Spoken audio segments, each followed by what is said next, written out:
경영도 최고로 잘하는 회사의 주가가 불황으로 같이 빠질 때는 이거 좀 쳐다봐야 되는 거 아니에요? 성장주, 가치주의 영역이 아닌 되게 영업이익단이 탄탄한 이런 회사들은 폭락하면 좀 샀으면 좋겠다.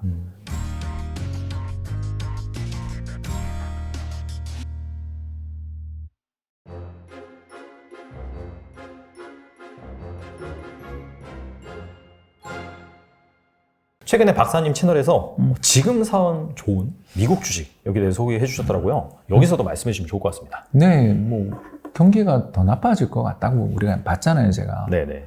그러면 이제 역실적 장세가 오거든요. 기업 실적이 이제 망가질 거예요. 그래서 주가 많이 빠졌는데도 비싸다 이야기가 나올 겁니다. 그럴 때 두강을 나타내는 종목들이 어떤 종목이냐면 퀄리티 기업이라고 저희가 부르거든요. 퀄리티 기업이요? 네, 퀄리티 기업이란 이익의 안정성이 높은 기업들, 수익성도 좋으면서 네. 안정성도 받침되는 기업들을 퀄리티 기업이라고 부릅니다. 이런 퀄리티 기업들은 특히 금리 인상이 이루어지고 그리고 불황이 올 때 굉장히 시장에서 돋보이는데요. 왜 그러냐면 이 회사들은 뭐 불황에서도 이익을 꾸준히 애플이죠, 그죠? 애플 주가 보시면 네. 저희 지금 쌍봉 걱정은 좀 되긴 하지만 차트 한 번만 보시면 이제 네. 나오겠죠, 여기? 네네. 자료는 넣어드리겠습니다. 네, 그 보겠지만 되게 최근에 세요. 물건이 잘 팔리니까 A14이죠. 그 어디 해외에 나가 있는 제 아들도 그걸 샀더라고요. 줄을 사서 사더라고요. 근데 진짜 웃긴 게 저희 아들이 초등학교 지금 2학년이거든요. 거기서도 애플폰 얘기를 계속 하더라고요, 애들이. 벌써 그때부터. 그리고 뭐 노트북 네. 죄다 사과 마크가 없으면 그 강의실에 못 들어갈 것 같은 분위기잖아요. 그러니까 그런 회사들을 좀 눈여겨 봐야 되거든요. 그러니까 이런 것을 잘 보여주는 가장 대표적인 회사가 제가 애플이라고 이야기했는데 애플은 빠진 게 없으니까. 요새 너무 많이 올랐으니까. 그 다음 버크샤이 서웨이 비주 어떠냐. 이게 고점 대비 되게 많이 빠졌다가 반등한 정도에 불과하거든요. 그래서 그 세계 최고의 경영자가 견실하게 또 뭐 시즈 캔디부터 코카콜라에 워싱턴 포스트에 디즈니에 애플 같은 기업들을 잔뜩 들고 있는 그리고 철도 회사에 조립식 주택 건설 회사까지 막 알짜 기업만 다 가지고 경영도 최고로 잘하는 회사의 주가가 불황으로 같이 빠질 때는 이거 좀 쳐다봐야 되는 거 아니에요? 거기다가 코카콜라도 참 매력 있는 회사잖아요. 우리가 뭐 제로 코카콜라냐 아니냐를 고민하지. 그러네요, 진짜. 예, 그런 브랜드 가치도 엄청나고 회사가 배당도 그래도 또는 배당 안 주면 자사주 매입도 꾸준히 해주는 그런 회사들이 주가가 시장에 폭락에 같이 빠질 때는 좀 봐야죠. 또 봐야 될 회사가 우리 그렇게 좋아하는 스타벅스거든요. 물론 뭐 일부 지역에서는 스타벅스가 밀리고 있어요. 영국에서도 토차커피 회사한테 밀리고 또 어디 유럽의 어느 나라에서는 철수했다 그러잖아요. 그러긴 한데 그렇다 하더라도 우리가 어디 해외여행 가서 스타벅스의 그 여신님을 보면 사이렌이지만 네. 아무튼 여신처럼 이쁘게 나오잖아요. 예, 여신님을 보면 되게 반갑지 않나요? 엄청 반가워요. 예, 저희 가면 와이파이도 되고 내가 아는 메뉴가 있어. 그리고 숨도 좀 돌릴 수 있고 화장실도 있잖아요. 그렇죠. 얼마나 좋습니까? 또 리차르즈도 되고. 이해되시죠? 이게 어마어마한 그 브랜드 파워를 가지고 있는 기업들은 또 불황해. 야, 내가 딴 건 다 굶어도 이거 하나는 먹어야 되라는 사람들 되게 많잖아요. 그렇죠. 네, 그런 회사들이 많고 또 코스트코도 불황에 정말 강한 회사잖아요. 우리가 코스트코 잘 안 가는 이유가 주차 때문이긴 하지만 차를 안 가져가면 도저히 가져오기 어려울 정도로 많이 사오기 때문이잖아요. 그렇죠. 예, 그러니 거기 가서 우리는 코스트코의 노예란 말이에요. 그리고 또 불황이 심해지고 사람들이 가격에 민감해지면 아마존도 어떻겠어요? 지금 또 군단은 AWS로 이익도 잘 나고 그 이제 클라우드 서비스로 네. 이익도 잘 나는 데다가 누구나 다 그러면 뭐 값 싼 데를 갈 수밖에 없잖아요. 집에서 해먹지 뭐 외식 안 하고. 그러니까 이렇게 보면 이게 꼭 성장주, 가치주의 영역이 아닌 되게 영업이익단이 탄탄한 이런 회사들은 폭락하면 좀 샀으면 좋겠다. 그래서 코스트코는 이미 많이 올라버려서 애플이랑 코스트코는 이제 그때는 한참 제가 추천했는데 이런 종류의 기업들을 우리 한번 좀 보자. 그런 이야기죠. 말씀 들어보니까 오히려 이런 기업들 같은 경우에는 더 잘 볼 수도 있겠네요, 이런 상황에서. 딴 기업들이 못 보니까 오히려 이런 기업들이 현 상황을 꾸준히 잘 유지하는 그런 부분에 있어서 브랜드 가치라든지 네. 말씀하신 그게 퀄리티. 올라오는 기업들이 있거든요. 그게 브랜드 가치가 올라오고 안정적이고 또 시장에서 좀 그런 기업조차 힘들다 뭐 이런 이야기 들릴 때 우리가 항상 그 워렌 버핏을 모욕하고 나면 그 사람이 다치잖아요. 아유 뭐 워렌 버핏 영감 끝났네 그러면 꼭 그 사람이 끝나잖아요. 맞아요. 네. 그러니까 그런 것처럼 그러니까 우리가 아유 이 회사 끝났네 뭐 재미도 없네 이러면 그 다음에 꼭 그 회사가 어마어마한 성과를 내는 걸 우리가 많이 봤단 말입니다. 얼마 전까지 앱스 모바일 그게 회사냐 그러고 있다가 지금 전부 다 굉장하다 이익이죠 뭐 그러잖아요. 저는 테슬라도 이제 이 길로 가게 될 거라고 그 퀄리티 기업이 될 거라고 생각하는데 일단 빠진 게 없어가지고 일단 잘 모르겠고요. 아니 그러니까 퀄리티를 갖고 있는데 싼 걸 찾아야. 왜냐면 지금은 정말 시장이 물방고기만인데 그렇게 조정이 크지 않은 걸 꼭 살 필요는 없잖아요. 그렇죠. 그러니까 퀄리티 기업이면서 이런 기준을 가지고 보시면 되게 지금 물방고기만이거든요. 그게 너무 제가 그래서 참지 못하고 계속 사서 물리고 있습니다. 좀 부끄럽네요. 그래도 이게 평소에 현금을 잘 준비를 해 놓으셔가지고 이런 상황이 왔을 때 또 이렇게 쇼핑을 할 수 있는 그런 또 준비가 되신 거잖아요. 그 현금이 아니라 달러라고 꼭 이야기해 주시죠. 달러. 그러니까 원화 현금은 현금이 아니에요. 아. 위기에 힘을 발휘해야 현금이죠. 그래서 달러 단기채, 달러 단기 국공채, 뭐 이런 것들이 현금이죠. 진정한 의미의 현금은 달러 자산이죠. 근데 이번에 장난 아니었겠네요, 진짜. 왜냐면 원달러 환율이 작년까지만 하더라도 한 1,100원 정도였는데 거의 뭐 1,400원까지 갔으니까 여기에서만 그냥 보유했던 그런 현금이 그래도 어마어마하게 아직 올랐어요. 제 계좌는 많이 났습니다. 8월 네. 초인가 7월에는 플러스 났었는데 아, 왜냐하면 이제 달러를 계속 팔아서 물 타니까 그렇죠. 네. 한국 국채랑 주식이 또 많이 싸 보이니까 좀 물 좀 타다 보니까 그때 반등하니까 한 네. 2,400 넘고 그럴 때는 맞아요. 플러스가 딱 나와서 야 올해도 플러스 나냐 그러고 좋아했는데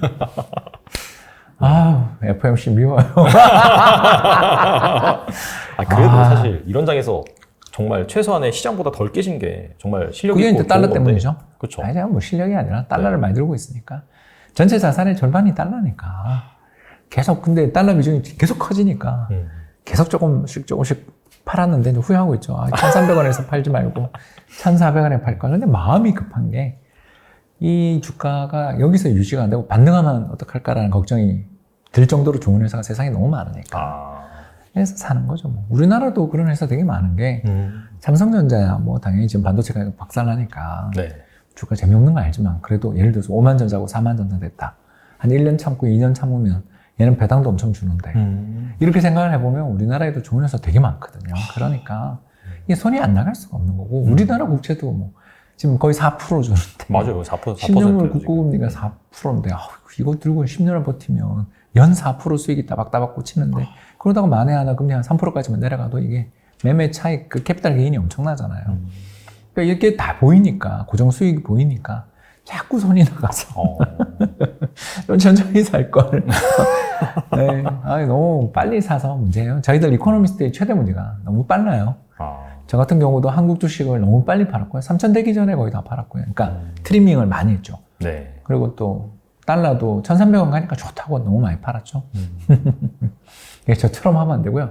좀 따라가면서 확인하면서 해도 되는데 바닥을 확인한다 같은 소리만 좀 안 하면 좋겠습니다. 최고점에서 팔고 최저점에서 살라는 그런 노력. 제가 평균 매도 단가가 2,800, 2,900 전후에서 거의 다 한국 주식 이제 일부 남겨놓은 걸 네. 이제 그 원래 가져가려는 비중 가지고 있는 몇몇 종목들 빼고는 거의 다 팔았거든요. 그때 그게 하는 게 너무 좋아서 PBR 그때 막 1.2배, 1.3배를 막 가니까 너무너무 기뻐서 팔았는데 거기서 20%가 더 오르더라고요. 3,300 몇 포인트 갔잖아요. 네, 3,300 조금 넘었어요. 네. 그때 힘들더라고요. 나 왜 이렇게 빨리 파나. 그리고 그때도 달러 샀는데 살자마자 막 계속 환율이 떨어지는 거예요. 어렵다. 투자는 어렵다. 그러나 길은 있다. 이렇게 봅니다. 알겠습니다. 앞서서 그 채권 얘기도 말씀하셨잖아요. 그래서 정말 미국 10년물 국채금리 같은 경우에도 아마 전일 장중에 3.5%를 터치한 걸로 알고 있어요. 그렇습니다. 그래서 한 10년 만에 지금 어떻게 본다면 최고치이고 그 얘기는 반대로 생각하면은 그만큼 싸다는 소리잖아요. 채권이 싸다는 뜻이죠. 그렇다면은 어떻게 생각하세요? 지금 채권 투자 타이밍인지? 예, 채권 좀 사고 있습니다. 근데 미국 국채는 워낙 많이 들고 있어서 그래서 한국 국채를 많이 좋아하고 있고요. 한국 국채요. 왜 그러냐면 이제 그 미국의 연준의 금리 인상이 올해는 계속 된다 그러면 금리는 그 전에 고점을 쳐요. 왜 그러냐면 채권 금리를 간단하게 제가 설명을 드리면 향후 10년에 대한 향후 10년 정책금리 평균값을 거래하는 거예요. 그러니까 지금부터 시작해서 10년 뒤, 그러니까 2032년까지의 내년 정책금리가 평균 얼마일 거냐를 거래하는 시장이에요. 자, 그래서 이번에 4.5까지 갖다 칩시다.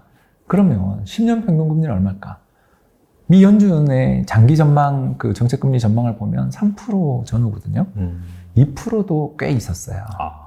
그래서 2에서 3% 사이가 장기 금리 전망이라고 봐요. 연준 멤버들은. 그러면 4.5면 그게 평균을 내려가려면 한번 또 2% 밑에도 간다라는 거잖아요. 그렇죠. 자, 그러면 높은 금리일 때 사두면 이익이죠. 그래서 어떤 분이 묻더라고요. 그러다가 금리가 옛날 70년대처럼 계속 올라가면 어떡하냐. 그럼 같이 틀리는 거지.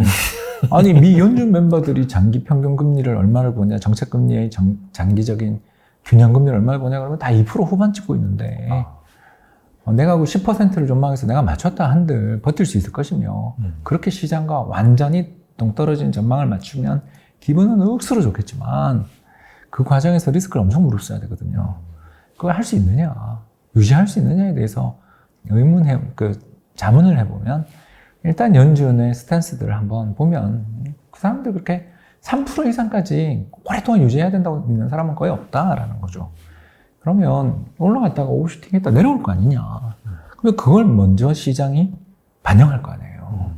그러니 채권금리가 고점이 얼마냐 이걸 잡는 건 불가능하니 매력적인 금리 레벨이면 저는 3%한 초중반이면 미국 국채금리는 좋아하고요. 한국 국채금리도 3.5 이상이면 되게 좋아하면서 사고 있습니다. 근데 이제 미국 채권 투자하는 데 있어서 뭐 ETF로 투자하든지 뭐 다양한 방법으로 투자하는데 근데 어차피 이게 달러로 사는 거잖아요. 근데 만약에 이제 그 금리가 정점을 치고 내려오는 순간이 되면 또 달러 약세가 실현될 수 있잖아요. 그렇죠. 그래서 약간 그런 리스크 부분이 약간 우려되긴 하는데 그래서 약간 뭐 한국 국채나 회사채 이런 쪽 사는 건 어떨까요? 차라리 그렇게 생각하실 거면 환해지된 채권 상품을 사는 게 낫죠. 그러니까 지금 방금 이야기했던 그런 분들은 좀 좋은 찬스죠. 왜냐하면 환해지돼 있는 국채 상품들이 있거든요. H가 붙어 있으면 환해져. 그렇죠. 바로 이거 H. 예, 저는 이제 원화 자산과 달러 자산을 다 가지고 있으니까 H 상품은 일절 투자를 안 하는데 왜냐하면 그 암묵적인 비용이 꽤 들어요.